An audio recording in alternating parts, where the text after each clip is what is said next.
Well, hello everybody, and welcome to another episode of Jerry Emge's Real Estate Whiteboard. If you don't know, I'm Jerry Emge. I'm a realtor with Keller Williams The Lakes in Lake Elsinore, California, and I cover an area roughly from Norco in the north to Fallbrook in the south, and from the Cleveland National Forest all the way out to San Jacinto. And it's about a 20-25 mile radius around my house, so it's not a very big area really. And there's a lot of people moving into this area. It's one of the more popular areas in California. So anyway, what I want to talk about today is some of the things that buyers consider, at least in their mind, when they're evaluating neighborhoods that they're choosing.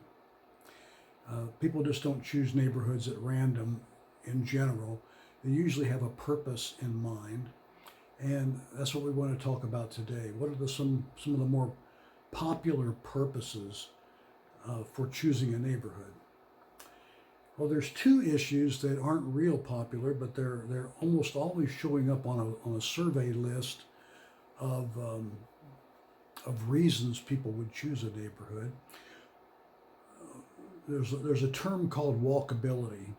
And it's more applicable in some neighborhoods than it is others. Obviously, in a rural neighborhood where the houses are a mile apart, and walkability isn't really an issue.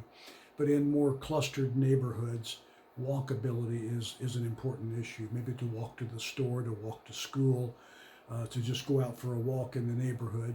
These are important issues for some people. Access to public transportation is another issue. For those people that need it. Walkability and access to public transportation kind of share equal footing among people who responded to that survey question. And they comprise about 3% of buyers each. In other words, 3% for walkability, 3% for public transportation when surveyed. The next issue of importance to people in selecting their neighborhoods is the proximity of their neighborhood to trails and parks and dog parks and restaurants and shops, entertainment of various kinds, whether it's a theater or bowling alley or whatever it may be, and other common activities. As you know, a lot of kids play soccer today, so they want to be close to the soccer park and close to the baseball park and so forth. So those are important issues. And altogether, those comprise about 14% of buyer interest levels when they're selecting a new neighborhood. So when you combine all that together, about 14% of the people look for those features in their neighborhood or in their potential neighborhood. One of the larger issues for people is the proximity of the houses in that neighborhood to a school of their choice. So not just to schools, but to a school of their choice.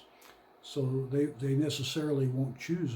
They won't necessarily choose a neighborhood because of its proximity to a school, if that school is undesirable for them for whatever reason. So they're really interested in choosing a neighborhood that's in close proximity to the school of their choice. And that's about 21% of the people surveyed say that's a real important issue to them. Just a slightly more important issue to people in choosing a neighborhood is the proximity of that house and that neighborhood to their work. In other words, they want to keep the commute time down low, so they would like to have a neighborhood and a house in a neighborhood that is in fairly close proximity to wherever they're going to be working. They never put a mileage indicator on that or a timeline, but they'll know when it's close, and they'll tell you when it's close. Oh, this is too far for me to drive, something like that. So. Just keep that in mind. Surprisingly, another area of interest for people in choosing a neighborhood is the proximity of that neighborhood to their friends and family. It's usually family first and then friends second. But sometimes if they don't have family, say in Southern California, they may choose a neighborhood where they already have some friends that live there. So that's an important issue. And the issue of selecting a neighborhood close to work or close to family and friends comprise about 50% of all buyer neighborhood selections. In other words, half the buyers establish that criteria, close to work, close to friends and family, use that as their primary criteria for selecting a neighborhood. Surprisingly, about 15% of those people don't have any criteria. Maybe they're brand new to the area, moving from out of state, moving from another part of the state, and those other issues that I've already mentioned just aren't really bubbling to the surface for them. So they either have no criteria or they have some other criteria, and they may or may not tell you what that is. Altogether, all of these different criteria are important to buyers. So just keep that in mind. So if you like my videos, when you see the opportunity to subscribe to it down below, subscribe. And if you see the little bell, hit the bell and you'll be notified every time a video goes live. I promise to put videos up every Thursday by 10 o'clock. I hope you like them, and I hope you share them with other people. And I look forward to being with you on the next topic. Here comes a little bit of information about me, and I'll see you next time. Thank you very much. Goodbye.